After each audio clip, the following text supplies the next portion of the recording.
প্রধান উপদেষ্টা ব্যতীত প্রতিটা উপদেষ্টা মহোদয়ের আমরা পদত্যাগ চাই। প্রথমালায় ঢুকে এখানে গোপন নথি চুরি করেছিল, সেটার জন্য তাকে ধরেছিল। কে রেজন এখানে কিভাবে ঢুকলো? রেজনের মতো আরো বহিরাগত লোক তো ঢুকতে পারে। আমি শুধু এখানকার লোকে কেন দায়ী করব? এটা ইম্পসিবল, এটা অসম্ভব কিছু না। বাইরের লোক ঢুকতে পারে। এই সাইলেন্ট ভাইয়া, বাইরের লোকে ঢুকতে পারে প্রমাণ আছে। কারণ এর আগে রিজনা ঢুকেছিলেন, রিজনা ঢুকে ইন্ডিয়ার সাথে, চীনের সাথে এবং রাশিয়ার সাথে আমাদের যে ভ্যাকসিনের জন্য, আমাদের করোনা ভ্যাকসিনের জন্য যে করেছিলেন, সে সময়কার হচ্ছে স্বাস্থ্যমন্ত্রী ছিল।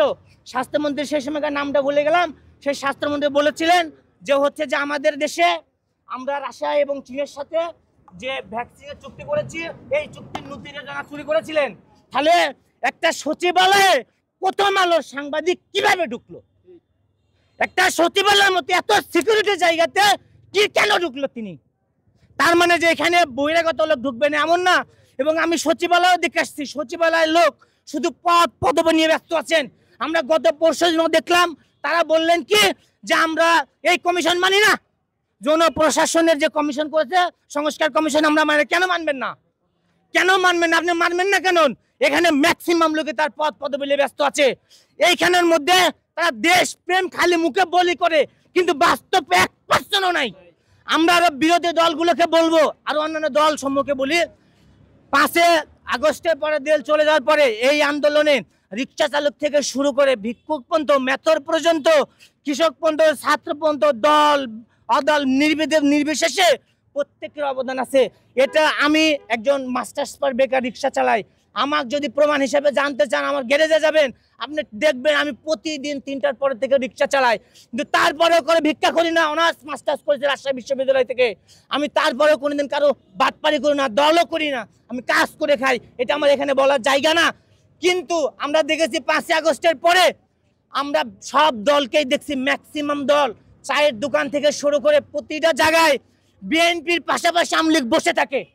বিএনপির পাশাপাশি আওয়ামী লীগ একসাথে খাচ্ছে, একসাথে বসছে এবং একসাথে আড্ডা করছে। কেন কেন এটা হচ্ছে? এটা কেন হচ্ছে? ওদের প্রশ্রয় এখানে ঘটেছে। এখন এখানে বিএনপি প্লাস আওয়ামী লীগ 1-1, এর দুজনে এক হয়েছে।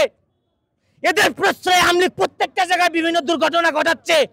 আমরা শুধু সচিবালয়ের বিভিন্ন স্টাফদের অপরাধী করতে চাই না।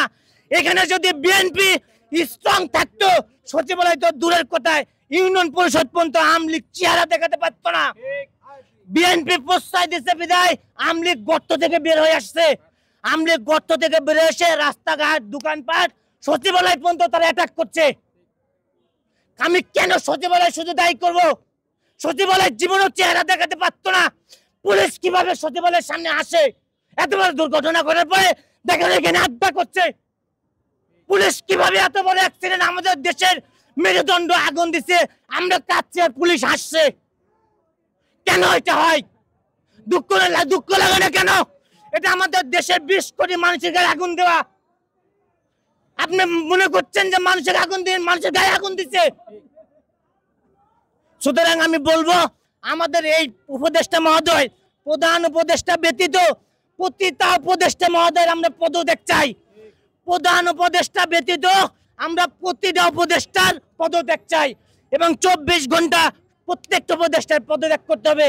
শুধু ইউনূস সাহেব ছাড়া, ইউনূস সাহেব রেখেই ইউনূস সাহেবকে এরা ইউজ করছে এবং এরা ব্যবহার করছে।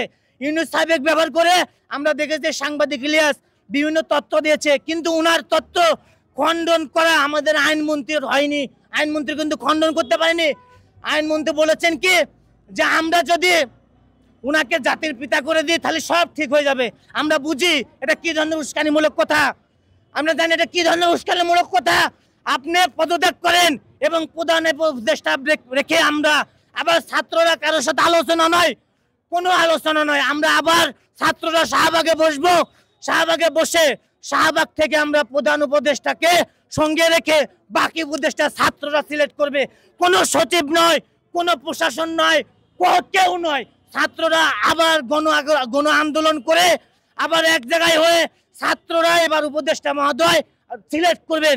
ছাত্ররা যে উপদেষ্টা করবেন, সেই উপদেষ্টাতে আবার দেশ চলবে ইনশাল্লাহ। আমাদের দেশকে ওরা যতই চেষ্টা করুক, আমাদের দেশ, আমরা ইনশাল্লাহ আমরা হৃদয় আমার দেশকে ধারণ করি এটা বাংলাদেশ, আমার সোনার দেশ। যত যত যত ষড়যন্ত্রই হোক না কেন, এই ষড়যন্ত্রকে আমরা ছাত্ররা প্রতিহত করব ইনশাল্লাহ। আপনারা আমাদের সাথে থাকবেন ইনশাল্লাহ। আসসালামু আলাইকুম।